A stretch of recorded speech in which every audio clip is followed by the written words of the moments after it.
Hello tout le monde, j'espère que vous allez bien. Je suis de retour sur YouTube. Voilà, ça me trottait en tête depuis un certain temps. Et je m'étais dit pourquoi pas reposter une vidéo pour vous expliquer un peu où j'en suis. Ça fait longtemps, ça fait au moins 5 ans je crois, puisque la dernière vidéo que j'avais postée c'était en 2017 si je dis pas de bêtises. J'ai arrêté mon blog, ma chaîne, etc. Quand je suis montée à Paris pour mon stage de dernière année d'études, ce qui remonte vachement. Donc vous vous en doutez, des choses en 5 ans à peu près, il s'en est passé beaucoup. Donc pour ce retour, je voulais un peu faire un balayage, on va dire, de ce qui s'est passé.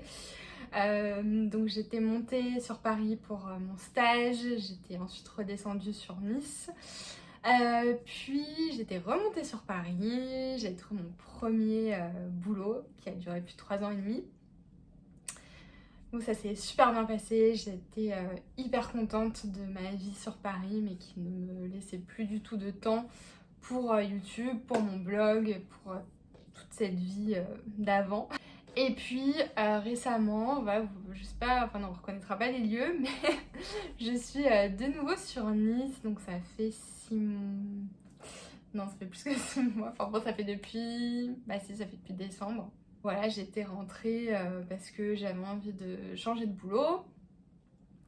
Et c'était surtout pour des raisons personnelles. Cette vidéo va être sans filtre parce que j'ai vraiment envie d'être la plus vraie possible sur où j'en suis. Voilà, c'est un peu aussi une vidéo thérapeutique. Donc voilà, j'étais redescendue sur Nice pour raisons personnelles, raisons amoureuses on va dire. J'ai trouvé un nouveau boulot, ça se passait plutôt bien, même si je pense qu'en fait il y avait quand même des signes avant-coureurs qui auraient dû un petit peu m'alerter sur ce qui allait se passer quelques mois après. J'avais trouvé un nouveau travail, je retrouvais mon copain à l'époque, ma famille, Nice que j'adore, etc. Donc voilà, donc ça c'était en décembre dernier. Et c'est vrai que voilà, tout ne s'est pas passé comme prévu, même pas du tout.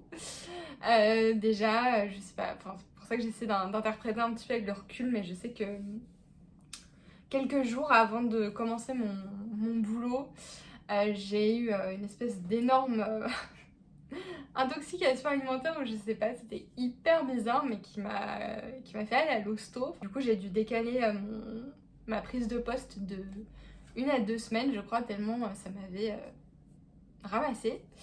Donc je me dis maintenant, peut-être que c'était déjà mon corps qui était en train de me dire ouh, genre réveille-toi. J'ai l'impression qu'en fait c'était déjà un premier signe, je sais pas si c'est moi qui psychote, mais de rejet en fait de ce qui était en train de se passer, mais que je passais outre. Voilà, donc du coup ça a commencé un peu bizarrement parce que j'ai commencé mon boulot avec du retard. Mais bon, ça s'est commencé, etc. Ça se passait plutôt bien. RAS, avec mon copain à ce moment-là, RAS non plus, on va dire, bon, voilà, les fêtes sont passées, le début d'année 2022 a commencé, etc. Et les choses ont commencé à se compliquer un petit peu. Voilà, moi je pense qu'au fond, j'étais pas hyper satisfaite de ma situation.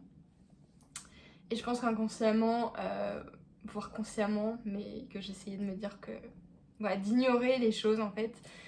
Souvent, on ignore sa petite voix et franchement, un conseil, ne l'ignorez pas.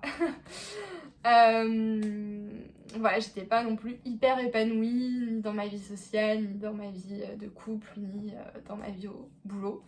Mais bon, voilà, ça se passait comme ça, jusqu'au moment où ça a complètement vrillé.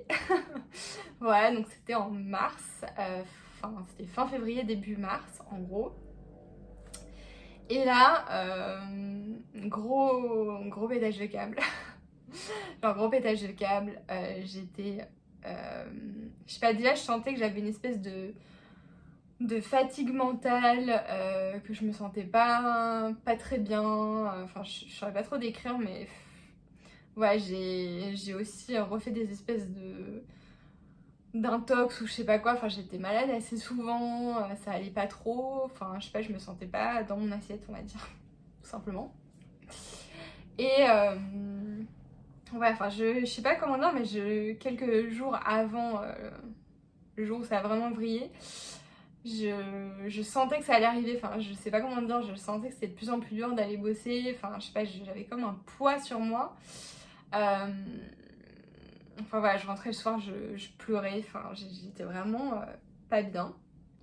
Et puis à un moment, j'ai dû aller voir mon grand-père pour X raisons un soir. Donc j'étais chez mon grand-père, voilà, enfin jusque-là rien d'extraordinaire. Et méga crise d'angoisse qui m'est tombée dessus, sachant que j'en avais déjà fait dans le passé, mais que ça c'est vraiment un moment que c'était derrière moi et que voilà, que l'anxiété n'était pas un énorme problème, enfin c'était assez récurrent, mais je veux dire c'était totalement gérable pendant X temps, X années, voilà, ça m'avait pas empêché de vivre normalement. Et là, bim, ça m'est tombé dessus chez mon grand-père. Pourquoi chez mon grand-père? Je ne sais pas, mais tout ça pour dire que je me suis sentie extrêmement mal. J'étais juste sur le canapé, mais d'un coup, voilà, ce besoin de fuir la situation, de m'en aller, de partir en courant, le cœur qui s'emballe, à la maison parce que j'étais avec ma mère à ce moment-là. Je vais me coucher, enfin j'étais au bout de ma vie, en pleurs, enfin c'était vraiment, vraiment pas ouf. La nuit passe, le lendemain, je retourne bosser, ça va un petit peu mieux. Je retourne bosser le jour d'après, je sors du bus en pleurs. Ça va pas du tout et là je me dis en fait il y a vraiment quelque chose qui va plus. Et du coup voilà, je prends rendez-vous chez ma généraliste. Je lui explique un peu l'état dans lequel je me trouve. J'étais en sanglots dans son cabinet, enfin franchement j'étais genre incontrôlable. C'est comme si vraiment toutes les vannes avaient lâché d'un coup.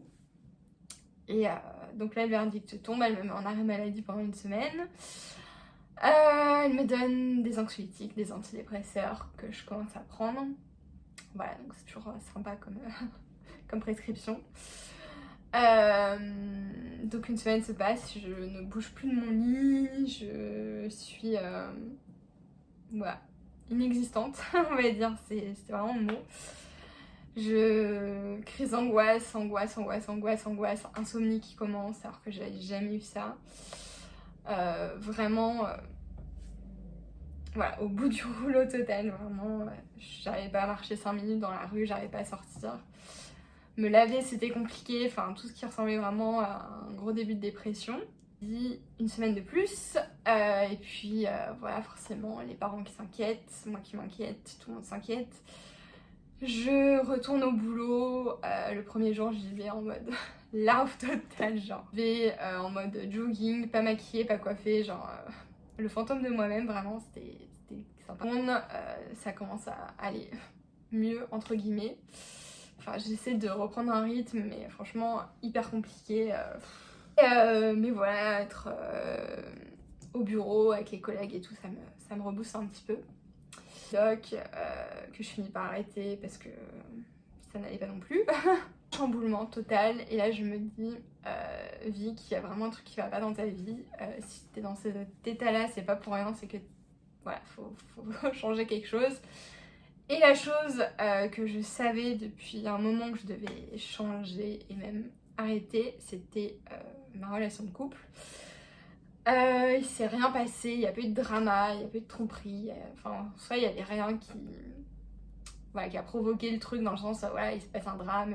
C'est juste que en fait j'ai enfin admis à moi-même que je me mentais depuis un moment, que je n'étais plus à ma place dans cette relation, qu'elle ne m'apportait plus rien, qu'elle ne me tirait pas vers le haut, que je m'étais résignée à une vie que je ne méritais pas.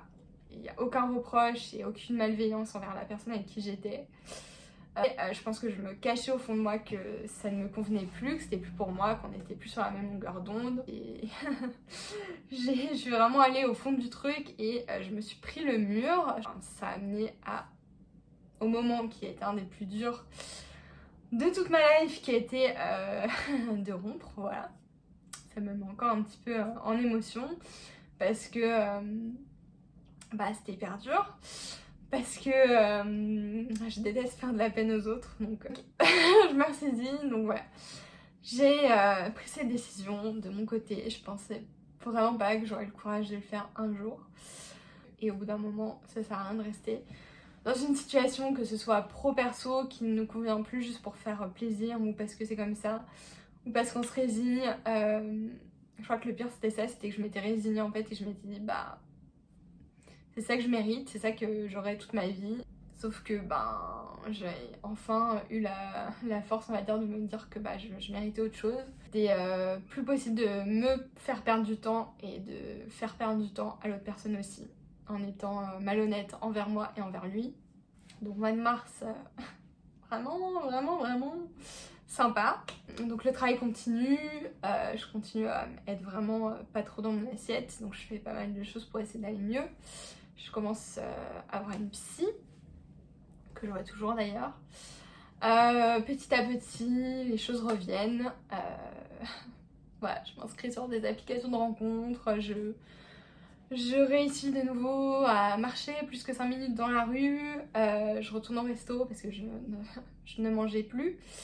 Ouais, je recommence à avoir une vie à peu près normale, entre gros guillemets. Je me rapproche de gens géniaux, je rencontre des personnes géniales. Voilà, enfin franchement, ceux qui... Ouais, il y en a qui se reconnaîtront, j'espère en tout cas, et qui sont dans mon cœur pour toujours. J'ai encore pleuré. J'ai dit que je serais honnête et transparente dans cette vidéo, donc voilà, il faudra accepter que je pleure. Mais ouais, ça allait beaucoup mieux. Et puis, chuté.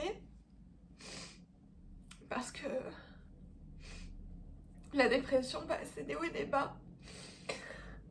Et beaucoup isolée de mes amis, d'autres personnes. Et ça m'a fait perdre mon boulot aussi.